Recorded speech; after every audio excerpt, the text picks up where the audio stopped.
안녕하십니까. 계속해서 대구에서 전해드리겠습니다. 대구와 경북 지역은 대체로 맑은 가운데 오늘 한낮 더위가 이어졌습니다.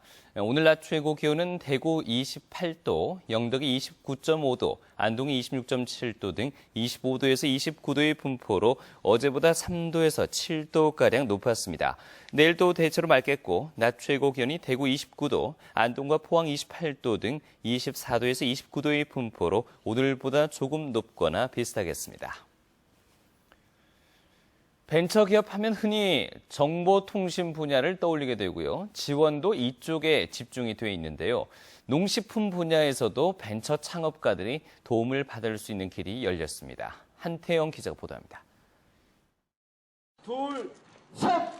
농업 분야의 벤처 창업가를 육성하기 위한 기관이 구미에 들어섰습니다. 농업기술실용화재단은 구미 경북 창조경제혁신센터에 영남 충청권 농식품 벤처 창업 지원 특화센터 개소식을 열고 본격적인 운영에 들어갔습니다. 우선 농식품 창업 희망자를 비롯해 청년 창업가, 귀농, 귀촌 창업가 등을 발굴합니다. 특화센터는 이들에게 창업 초기에 필요한 기술 컨설팅과 자금, 제품의 판로 개척 등을 지원합니다. 창업을 꿈꾸시는 분이라든가 현재 농업인들도 좋은 아이디어가 있으시면 농식품 특허 기술을 지원해가지고 사업을 해가지고 이 돈을 벌고.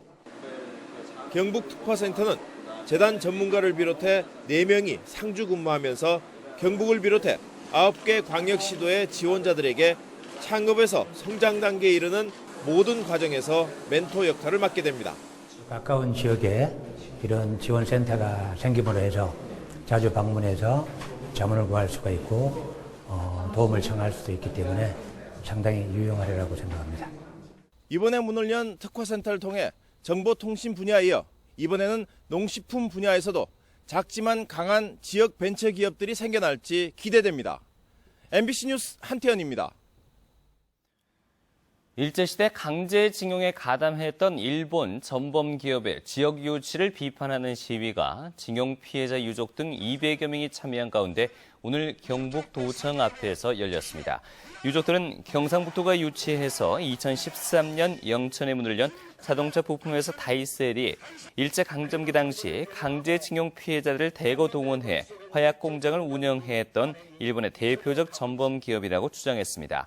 유족들은 다이셀에 경상북도와 영천시가 연간 수억 원을 지원하고 있다며 전범기업에 대한 지원을 중단하고 경북에서 즉각 퇴출시킬 것을 요구했습니다. 우리나라에서 대구와 경북 지역을 찾는 외국인 관광객 비율이 중하위권인 것으로 나타났습니다.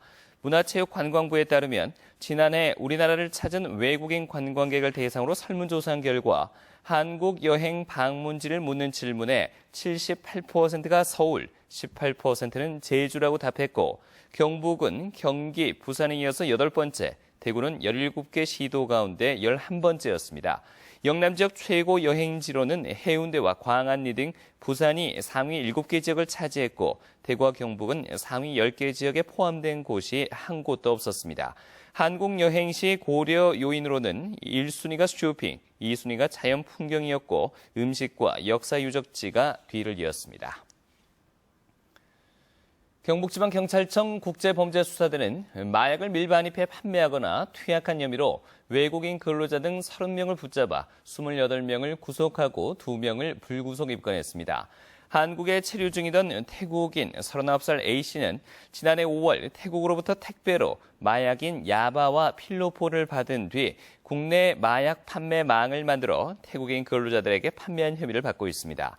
경찰에 구속된 나머지 27명은 경북과 경남 일대 공장에서 일하며 판매망을 통해 마약을 구입해 상습적으로 투약한 혐의를 받고 있습니다. 새누리당 내 친박계 좌장인 최경환 의원의 당대표 도전에 관심이 쏠리고 있습니다.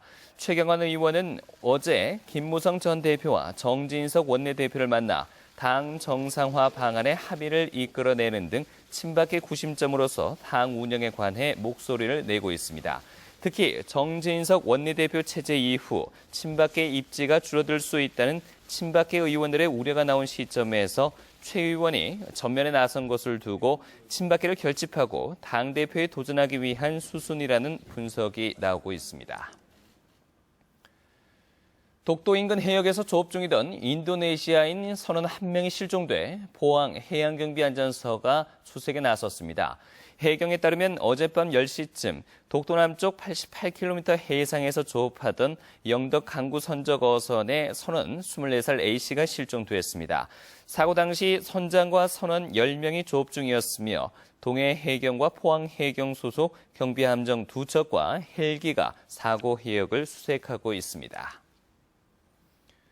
경북 농업 FTA 특별대책위원회는 국방부의 병역 특례 제도 폐지 방안을 반대하는 건의서를 국회와 국방부, 농식품부, 병무청에 각각 전달했습니다. 위원회 측은 건의문을 통해 병역 특례가 폐지되면 그나마 젊은 농부로 농촌을 지켜온 농업 분야 산업기능요원마저 없어져 농촌 인력 고령화와 FTA 확대로 어려운 농촌이 더욱 어렵게 된다고 주장했습니다. 지금까지 대구에서 전해드렸습니다. 고맙습니다.